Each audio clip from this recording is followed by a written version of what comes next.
Chers abonnés, bonjour. Le thème de la minute du jour sera le décalogue de la sérénité, certes moins connu que le décalogue que Moïse reçut en haut du mont Horeb. Ce décalogue que je vous propose de découvrir est de la plume de Angelo Giuseppe Roncalli. Il est écrit à la première personne du singulier et non à la seconde afin que nous puissions le faire nôtre, vous comme moi. Rien qu'aujourd'hui, j'essaierai de vivre ma journée sans chercher à résoudre le problème de toute ma vie. Rien qu'aujourd'hui, je prendrai le plus grand soin de me comporter et d'agir de manière courtoise. Je ne critiquerai personne, je ne prétendrai corriger ou régenter qui que ce soit, excepté moi-même.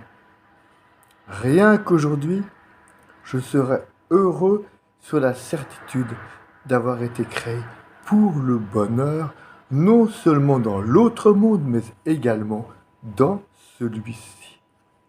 Rien qu'aujourd'hui, je consacrerai 10 minutes à une bonne lecture en me rappelant que comme la nourriture est nécessaire à la vie du corps, de même la bonne lecture est nécessaire à la vie de l'âme.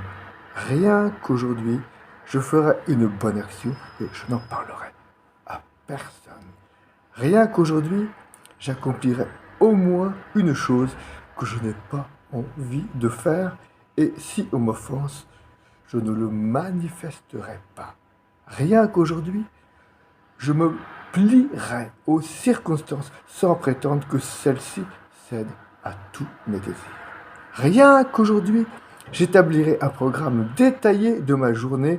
Je m'en acquitterai peut-être pas entièrement, mais je le rédigerai et je me garderai de deux calamités, la hâte et l'indécision. Rien qu'aujourd'hui, je croirai fermement, même si les circonstances attestent le contraire, que la providence de Dieu s'occupe de moi comme si rien d'autre n'existait au monde. Rien qu'aujourd'hui, je n'aurai aucune crainte.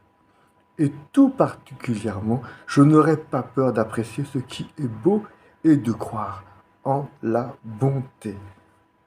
Je suis en mesure de faire le bien pendant 12 heures, ce qui ne serait me décourager, comme si je me croyais obligé de le faire toute ma vie durant.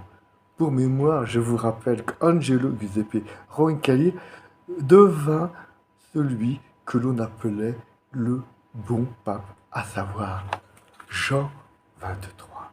Chères auditrices, chers auditeurs, chers abonnés, je vous laisse méditer ce décalogue de la sérénité. Et je vous dis à très bientôt, comme d'habitude.